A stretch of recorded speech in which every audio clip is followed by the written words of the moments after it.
Aquí comienza Paralímpicos, el podcast del Comité Paralímpico Español, con David Blay.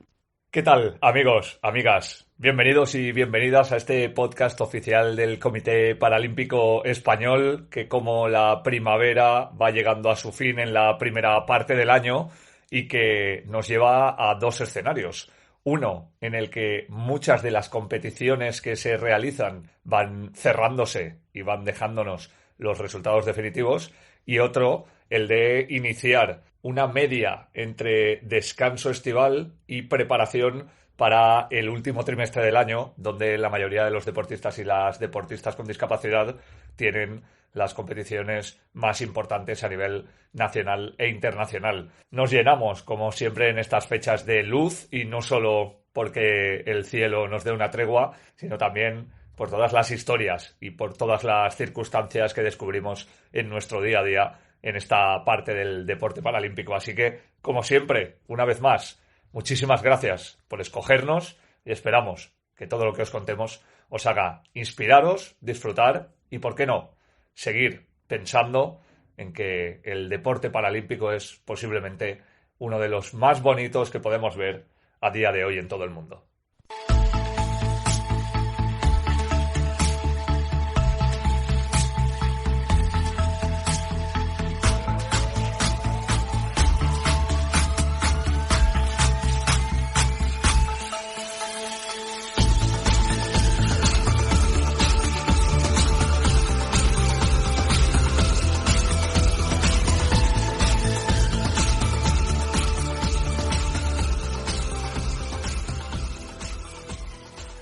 Ya sabéis que nuestras primeras paradas se centran en el Departamento de Comunicación del Comité Paralímpico Español y que siempre le preguntamos a Isabel Domínguez cuál es el hito que cree más destacado de estos últimos 30 días. Y como os decíamos al principio, algunas de las competiciones más importantes justo han llegado a su fin y ella ha escogido una emblemática para contarnos cómo le ha ido, que no ha sido nada mal, a todos los equipos españoles que han estado presentes. El mes de mayo marca un momento decisivo en muchos deportes, con la culminación de las ligas nacionales y de las grandes competiciones continentales. Uno de ellos es el baloncesto en silla de ruedas, que en las últimas semanas puso el broche de oro a su temporada europea. En las fases finales de las 4 grandes competiciones participó un total de 7 equipos españoles, con el fabuloso balance de 2 títulos, 2 terceros puestos, 1 cuarto y 2 quintos. En la Copa de Campeones, el torneo continental de mayor rango, el Amiab Albacete agrandó su leyenda al convertirse en el primer equipo de la historia que logra 4 títulos de forma consecutiva. Los castellano-manchegos se vieron las caras en la primera semifinal de la Final Four de Estambul con el otro equipo español en liza, el Ilunion de Madrid, que venía de arrebatarles esta temporada la Supercopa y la Copa del Rey. El partido, sin embargo, no tuvo la rivalidad esperada y Amiab se impuso por un cómodo 70-59. Los de la capital, al menos, se hicieron con la medalla de bronce al derrotar en la final de consolación por 86-50 al Thuringia Bulls alemán. Así nos lo contó Marta Ceular, team manager de Ilunion. La Final Four de Champions es probablemente la competición más exigente a la que nos enfrentamos durante toda la temporada, ya que llegan los 4 mejores equipos de Europa. Nosotros nos tocó medirnos con Albacete en las semifinales y nos plantearon un partido muy físico, muy duro, basado en una presión muy alta que no nos permitió desplegar nuestro juego como nos habría gustado. Cuando llegó nuestra reacción, en el tercer cuarto no hubo tiempo suficiente para darle la vuelta al marcador frente a los que al día siguiente se proclamaron campeones de Europa y a los que queremos felicitar desde aquí. Y bueno, nosotros conseguimos reponernos, hacer un gran partido frente a Thuringia y marcar así el camino que queremos seguir si queremos hacernos con el último título en juego, que es la Liga, en la Final Four que se celebrará aquí en Madrid. Más contundente aún fue la victoria de Albacete frente al Deco Amicazia Abruzzo italiano en la final. Amiab impuso su ritmo desde el inicio con una sólida defensa y manteniendo una ventaja constante. El último cuarto fue decisivo con un parcial de 27 que condujo el encuentro al 62-42 definitivo. El técnico albaceteño Abraham Carrión se mostró muy satisfecho con el trabajo del equipo. Bueno, pues la verdad es que no tenemos palabras para describir lo vivido este fin de semana, ¿no? Era una competición muy dura, en nuestro año más irregular, con tantos cambios de jugadores, empezando un proyecto nuevo, habiendo perdido las 2 finales ante Ilunion y los 2 partidos que nos hemos enfrentado contra ellos en Liga nos habían maniatado y nos habían dominado durante los 40 minutos, con lo cual llegábamos con mucha inseguridad, pero bueno, habíamos ganado las 3 ediciones anteriores, nos habíamos convertido en el único equipo de España que tenía ese logro y queríamos conseguir que fuese algo único en la historia, ¿no? Nos confabulamos, en la última semana conseguimos trabajar muy bien juntos, hicimos un ejercicio de humildad todos y pusimos encima de la mesa lo que creíamos entre todos que podía ayudarnos para sumar, y a partir de ahí el trabajo de los jugadores ha sido excepcional. Hemos conseguido hacer el mejor baloncesto en el momento oportuno. Conseguir pasar a la final derrotando a Ilunion fue un subidón de moral que nos ayudó mucho a afrontar esa final y poder conseguir pues este hecho histórico, que es tener 4 Champions consecutivas, que ningún equipo en la historia lo había conseguido. Así que muy contentos y ya estamos pensando en finalizar lo mejor posible la liga. Menos fortuna tuvieron los representantes españoles en la Eurocopa 1, la segunda en importancia, con Econ y Gran Canaria como cuarto clasificado y Bidaideac Bilbao quinto. La misma posición logró el UCAM Murcia en la Eurocopa 2, de la que fue anfitrión y en la que Fundación Aliados de Valladolid se colgó el bronce. En la final de la Eurocopa 3, en cambio, Amibel de Málaga logró el primer título continental de su historia tras derrotar en la gran final al Reggio Calabria italiano por el claro resultado de 81-67. Pepe Lorca es el entrenador del equipo andaluz. Pues nada, valorar muy positivamente los que hemos conseguido en Yalova, ya que Amibel es un club en su 45 cumpleaños que viene desde lo más abajo, desde las categorías más inferiores de la liga, y llegar a un primer título europeo, muy orgulloso de lo conseguido. Y no abandonamos el baloncesto, pero en otra modalidad, para que Israel Íñiguez nos cuente cómo un documental refleja un hecho histórico que ocurre más de 2 décadas después en el deporte paralímpico español. ¿Qué tal, David? Muy buenas. Pues tras 25 años fuera de la escena internacional, la Federación Española de Deportes para Personas con Discapacidad Intelectual ha decidido recuperar su selección de baloncesto. A través de un precioso documental titulado Más allá de la cancha, la Federación ha querido narrar este esperado regreso, una idea y unos objetivos que nos explica así Celia Garrote, directora ejecutiva de FEDI. La idea de hacer el documental surge por poder dar visibilidad a los deportistas, en este caso de baloncesto, que llevan tantos años fuera del panorama internacional, y con el objetivo también de mostrar cómo es el proceso de creación de una selección desde cero. Normalmente, las demás selecciones llevan mucho tiempo, y en este caso pues queríamos mostrar el paso a paso. A través de una serie de entrevistas exclusivas con deportistas, técnicos y personal de la Federación, el documental muestra cómo se va construyendo un equipo que no solo busca alcanzar la excelencia deportiva, sino también visibilizar el deporte de élite para personas con discapacidad intelectual y con ello fomentar la igualdad de oportunidades. Con ganas de empezar desde cero y dejar atrás el pasado, ¿qué supone este regreso tras tantos años de ausencia? El regreso de la selección de baloncesto para la Federación supone el volver a dar nuevas oportunidades a deportistas que hace mucho tiempo pues se las quitaron. Una nueva ventana de oportunidades tanto en este deporte como en sí para la Federación y para afrontar nuevos retos y oportunidades.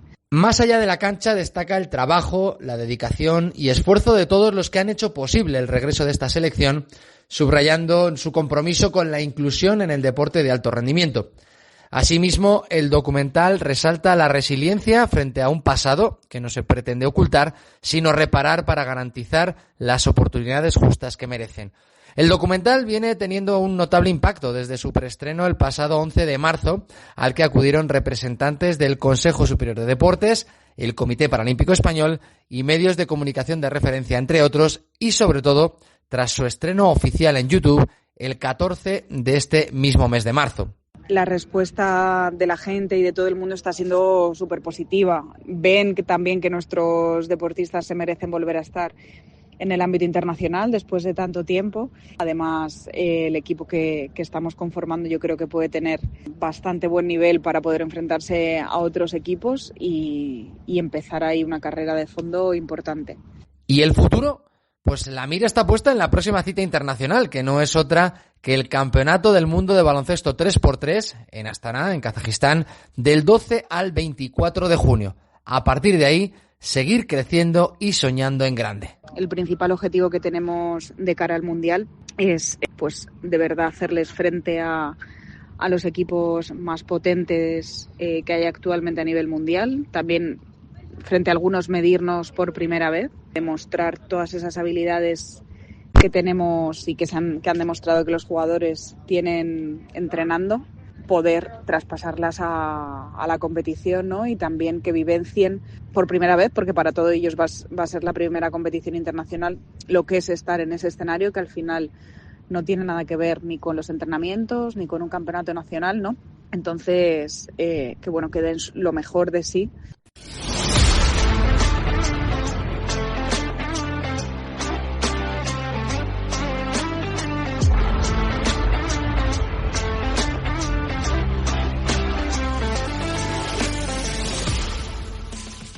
Conocer el pasado para entender lo que va a pasar en el futuro, que es algo que además no está demasiado lejos. Vais a entender enseguida esta frase cuando el director de comunicación del Comité Paralímpico Español, Luis Leardi, nos cuente a continuación en su minuto paralímpico histórico de dónde vienen las federaciones y sobre todo, y más entre este año y el que viene, hacia dónde van a ir.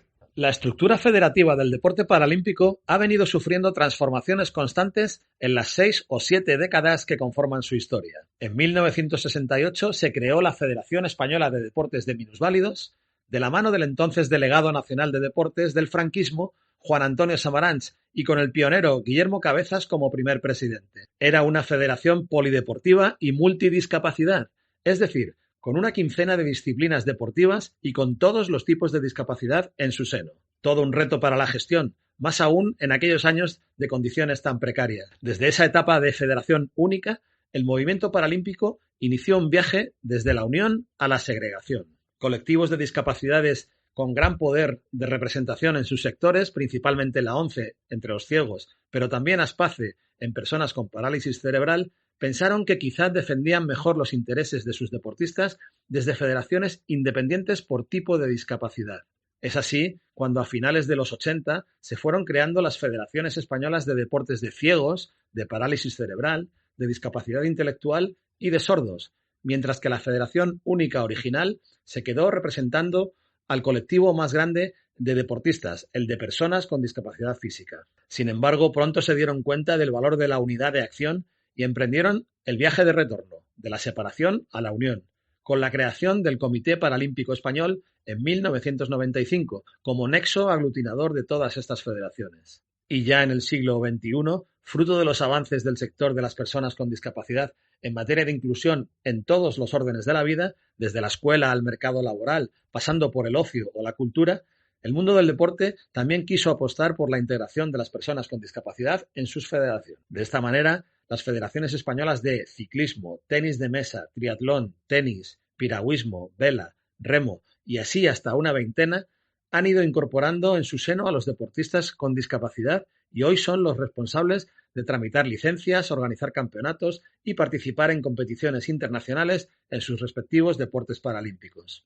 Por lo tanto, en el actual modelo español conviven dos tipos de federaciones, las específicas de deportes de personas con discapacidad, que siguen gobernando modalidades tan importantes como el atletismo, la natación o el baloncesto en silla de ruedas, y las federaciones que han apostado por la inclusión en sus respectivos deportes, en un camino que ya no tiene vuelta atrás y que acabará afectando a la totalidad de las disciplinas. Ya sabéis que no nos fiamos demasiado de Álvaro Gavilán porque cada vez que nos presenta un deporte lo hace también con alguna coletilla que nos incita a pensar si estamos haciendo lo correcto o no, pero la realidad es que el que hoy nos va a desgranar no solo es uno de los favoritos de todas las personas que siguen el deporte con discapacidad, sino que yo creo que también, y cada vez más, de cualquier persona que quiera salir al exterior a practicar deporte. Os lo descubro ya, o mejor que lo haga él. Don Álvaro, ¿cómo está usted? Don David, ¿cómo estás? Bueno, hoy te voy a pedir que te pongas el casco, te subas a la parte delantera de mi tándem y sin más nos vayamos a conocer el ciclismo paralímpico. El ciclismo paralímpico es un deporte que tiene ya una larga tradición, pues la modalidad de carretera entró a formar parte del programa paralímpico en los Juegos de 1984 disputados en Nueva York, mientras que la modalidad en pista entró a formar parte del programa en Atlanta 96. Y al igual que ocurre con el resto de los deportes paralímpicos, las categorías se dividen según el tipo de discapacidad y el grado de afectación de cada deportista. En primer lugar podemos encontrar la categoría B, donde se engloban todos los deportistas con discapacidad visual y que en este caso compiten en un tándem. De la categoría C1 a la C5 podemos encontrar a aquellos deportistas que tienen una discapacidad física o una parálisis cerebral, pero que pueden competir en una bici convencional con algún tipo de adaptación, siendo la categoría C1 la de mayor afectación y la C5 en la que los deportistas tienen menor afectación. De igual manera se distribuye en la categoría de la H1 a la H5, solo que en este caso para deportistas que no pueden pedalear con las piernas, debido a una lesión medular o a una amputación inferior. En este caso pedalearán con las manos, en una handbike o bici de manos. Y por último tenemos la categoría T1 y T2, que está destinada para aquellos deportistas que no son capaces de mantener el equilibrio encima de una bici convencional, por lo que compiten con un triciclo, que cuenta con 2 ruedas en la parte trasera para ayudarles a mantener el equilibrio. Al igual que ocurre en el deporte olímpico, en la disciplina paralímpica tenemos 2 modalidades, el ciclismo en pista y el ciclismo en carretera. En pista solo compiten las bicicletas convencionales y los tándem, que cuentan con la prueba del kilómetro, la persecución y la velocidad por equipos. En la modalidad en carretera se suman los triciclos y las handbike, y en este caso podemos encontrar pruebas como la contrarreloj, la prueba de fondo o los relevos de handbike. No me quiero enrollar mucho más, David. Solo comentar que este mes de mayo se han disputado en la localidad gallega de Friol los campeonatos de España. Y si nuestros oyentes buscan imágenes en las redes sociales o en nuestro canal de YouTube, verán lo bonito que es este deporte. Y por último comentar que es un deporte que siempre nos da grandes alegrías en los Juegos Paralímpicos. En París, el pasado verano, entre pista y carretera, se consiguieron 8 medallas. Entre ellas un oro de Sergio Garrote y otro oro de Ricardo Ten, que ya suma 11 medallas paralímpicas. Así que nada, arranca David y vámonos a dar una vueltecilla.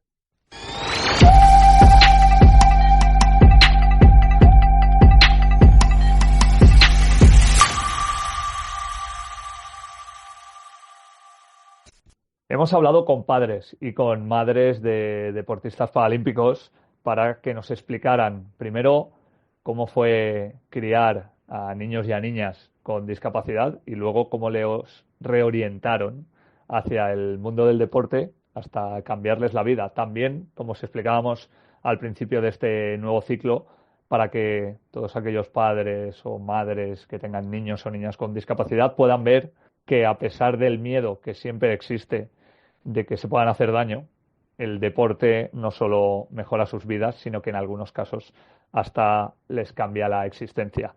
Pero también queremos ampliar el abanico, porque, por supuesto, la carga suele recaer en los progenitores, pero muchas veces hay mucha gente alrededor que también vive de una forma muy especial lo que ocurre cuando tiene a una persona con discapacidad cerca. Y queremos estrenar esta parte de la sección con una hermana, porque hay tíos, hay sobrinos, hay primos, pero quien más sabe lo que pasa en el día a día y a veces incluso quien más confidencias acaba teniendo por encima de los padres y de las madres son los hermanos y las hermanas. No hace falta que os presente a Héctor Cabrera, que sabéis que fue medallista en Tokio, que tiene un libro muy bonito que habla de su proceso con el síndrome de Stargardt, pero sí que me gustaría presentaros a su hermana y que ella nos contara cómo ha vivido en paralelo la historia de Héctor a lo largo de los últimos años. Alejandra Cabrera, ¿cómo estás? Muy buenas. Muy bien, David. La verdad es que tu hermano habla bastante, pero tú no te quedas atrás. Y luego también yo creo que existe entre vosotros esa relación de hermanos graciosa en la que os metéis el uno con el otro y habláis del otro con cierta sorna, pero siempre desde el cariño. Y creo que eso lo van a ir descubriendo a lo largo de la conversación, pero lo primero que te quiero preguntar es si tú tienes recuerdo de cuando en tu familia se realiza el diagnóstico de ese síndrome degenerativo visual a Héctor y cómo lo vive en aquel momento una niña que ni siquiera tenía 10 años. Fue un poco como volverse a adaptar a lo que tú conocías en ese momento, porque claro, para ti tu hermano no tiene eso que te están diciendo que tiene, y además fue muy curioso en Héctor porque al principio no se sabía que tenía. Tú lo veías, o sea, estaba contigo viendo la tele y estaba desde cerca Y entonces, claro, venía tu madre y le regañaba, oye, no dejes que se acerque tanto. Digo, pero si es que si no, no ve. Dice, ¿cómo no va a ver? Y entonces es lo típico de que, bueno, lo llevan a que le hagan las revisiones. Claro, era como que no le hacían caso a mi hermano. O sea, mi hermano te estaba diciendo que no ve bien, pero o sea, le hacían caso, pero los médicos eran como que no, que eso se lo hacía él. Y cuando ya finalmente le diagnostican, se giró Héctor y dice, ¿ves cómo no me lo estaba inventando? Digo, no, si nadie dudaba de ti, simplemente que los médicos no acertaban lo que era. En casa fue un golpe porque fue mucho tiempo, 1 año y pico, detrás de médicos, mis padres lo llevaron a un montón de sitios y yo me quedaba mucho con mis abuelos y era un no saber. Al final mis padres lo tuvieron que aceptar. Para mí no sé si es porque lo he vivido así como más con él todos los días, porque era yo la que la llevaba al colegio, la que lo devolvía con actividades extraescolares y demás, que para mí seguía siendo él. Hay un momento, lo decíamos al principio, los hermanos y las hermanas comparten más tiempo y seguramente más confidencias, y aunque la edad es muy temprana, esa frase que nos decías que te cuenta Héctor de ves como no me lo estaba inventando, es muy sintomática. Pero cuando, quizá no a esa edad en la que le diagnostican, pero cuando maduráis un poco los dos, a ti te empiezan a venir recuerdos de cosas que hacías con él y que dices, ostras, si hubiera sabido esto, seguramente o las hubiera hecho de otra manera o no me hubiera arriesgado tanto, porque luego Héctor cuenta que iba en bici, que jugaba al fútbol, que estaba haciendo una vida normal de un niño sin discapacidad visual. No sé si en esos juegos de pequeños en los que no le das importancia, cuando miras hacia atrás dices, pues claro, no me di cuenta porque era muy pequeña o no me di cuenta porque no pensaba que esto podía pasar, pero estábamos haciendo cosas que igual los médicos no nos hubieran dejado hacer. Muchas veces cuando vas por la calle inconscientemente, bueno, ahora ya no tanto, ¿vale? Porque asimilas más la situación. Pero al principio era, mira no sé qué, o mira aquel coche, o mira, es fulanito. Ah, sí, él te contestaba, ¿no? Y era como, vale, no lo has visto, ¿no? Y dice, no lo he visto. Ya no es tanto el jugar, porque Héctor desde siempre, a él lo diagnosticaron y él seguía jugando a fútbol con el equipo de fútbol que siempre ha jugado y él se ponía de portero. Encima era bueno, o sea, que es que tiene su sorna. No es un deporte así que sea peligroso, pero Héctor ha ido en bicicleta de pequeño y íbamos por la montaña, camino asfaltado, tampoco es que lo vayamos a... Entonces lo veías y dices, si es que más o menos se resuelve, porque es que al final su psicomotricidad, que no se debería haber hecho, probablemente no se debería haber hecho. Pues es que esto es un poco difícil de explicar. Bueno, yo creo que lo has explicado muy bien y luego, a medida que vais creciendo, vais viendo otras circunstancias. Héctor... Es que los médicos nunca han dicho, no hagas esto, no hagas lo otro. O sea, realmente el que le cortó un poco las alas, porque es que Héctor nunca ha dejado de hacer cosas. O sea, ha montado en bicicleta con cuidado, ha esquiado con cuidado, ha nadado, ha seguido jugando a fútbol y se ponía de portero cuando era pequeño. Pero claro, realmente cuando se le cortaron las alas fue cuando ya empezó a dedicarse profesionalmente al deporte, que el entrenador sí que le dijo, oye muchacho, pues igual, eso de irte en bicicleta, pues no deberías. Héctor ha tenido la suerte de que se ha rodeado, pues eso, por un entorno que siempre le hemos apoyado mucho, lo hemos empujado mucho a que si él quería hacer algo, que lo intentase. Fíjate, Alejandra, siempre nos hablas un poco de lo que hacíais conjuntamente, del propio Héctor, pero yo creo que en estas circunstancias muchas veces no se pregunta al hermano o a la hermana, ¿no? Es evidente que todo el mundo en la familia, por razones evidentes, se vuelca en intentar normalizar la vida de la persona afectada por la discapacidad lo máximo posible.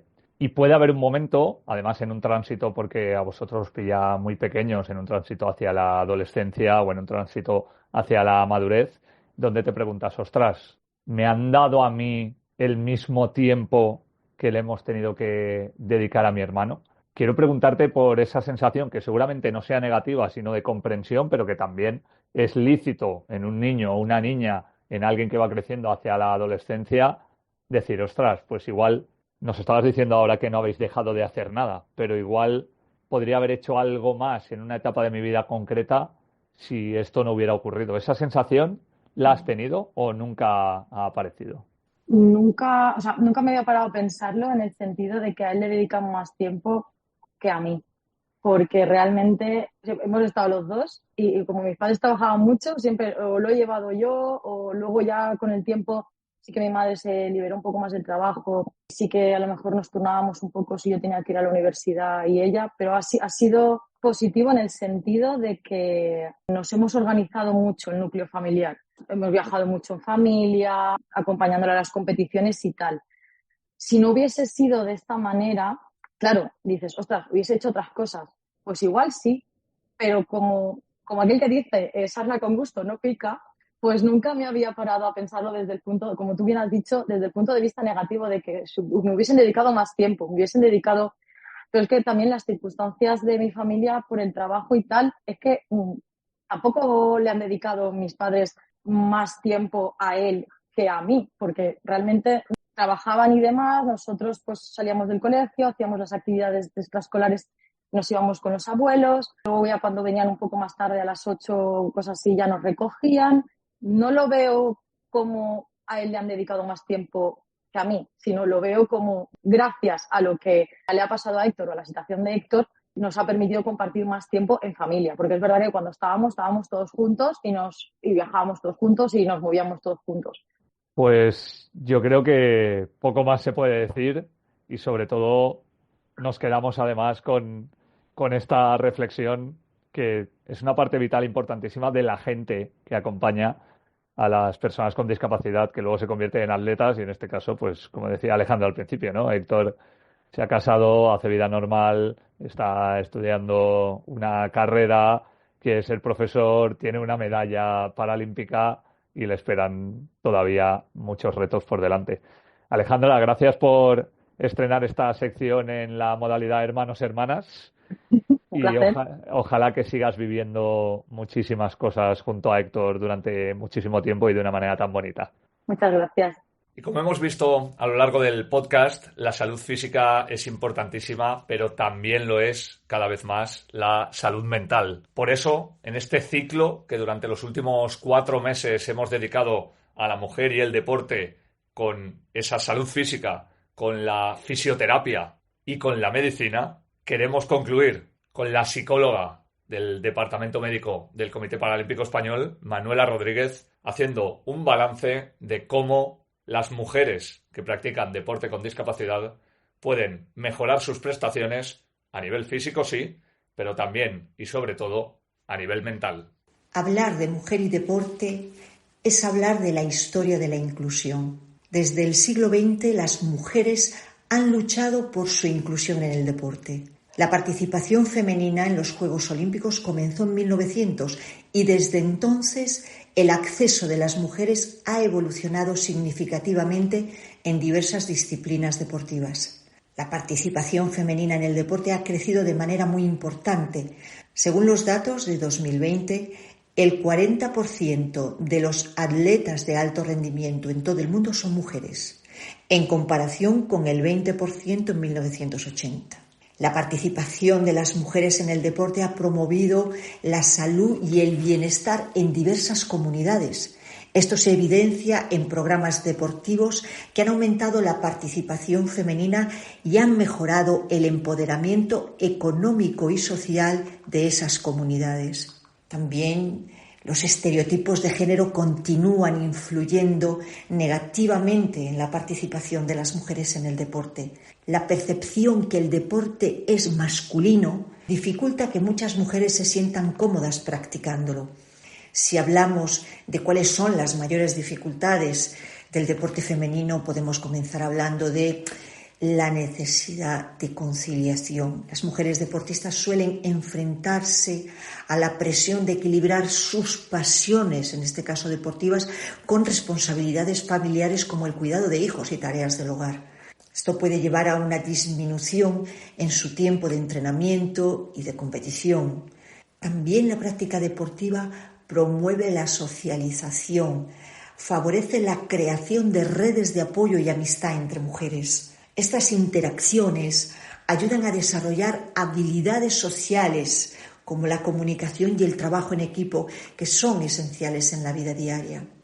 Hay una serie de aspectos extraordinarios en sus consecuencias desde el punto de vista psicológico, como es el aumento de la confianza. Participar en deportes favorece la autoconfianza, el desarrollo de la autoestima, al permitir a las mujeres establecer y alcanzar metas personales. Este crecimiento personal se traduce en una mayor autoaceptación, autoestima, autoconfianza y poder en otros ámbitos de la vida. La actividad física libera endorfinas, no podemos perder de vista este aspecto, lo que ayuda a aliviar el estrés y mejorar el estado de ánimo. Esto es especialmente importante para las mujeres, quienes a menudo manejan múltiples responsabilidades en su vida diaria. ¿Qué recomendaciones podemos hacer hacia las mujeres deportistas? Establecer metas específicas y alcanzables que permitan a las mujeres deportistas medir su progreso y mantener el nivel óptimo de motivación. Es fundamental establecer objetivos a corto y a más largo plazo que desafíen sin frustrar. Hay que priorizar el equilibrio vida y deporte. Las mujeres deportistas han de mantenerse informadas sobre salud y bienestar. Han de tener un conocimiento sobre la salud física y la mental. Tienen también que informarse sobre nutrición, prevención de lesiones, autocuidado, en fin, todo aquello que le ayude a su crecimiento como deportista. Pues entramos, como dirían en mi tierra, en época de caloret. El próximo podcast del Comité Paralímpico Español, que además será el número 40 desde que realizamos semanalmente esta publicación, nos va a llevar ya al verano. Para todas las personas que puedan tener vacaciones o que por lo menos puedan disfrutar, incluso, ¿por qué no?, de mejores horarios, allí les esperaremos. Y para todos aquellos deportistas y todas aquellas personas con discapacidad que practican deporte, aunque no sea de manera profesional, ánimo, porque esta es una época preciosa también para poder salir a la calle y, sobre todo, y por encima de todo, darnos cuenta, como hemos visto a lo largo de este podcast, de que no hay barreras y que sí las hay. Desde el Comité Paralímpico Español se ayuda a todas las personas que quieran para intentar romperlas. Nos escuchamos en un mes.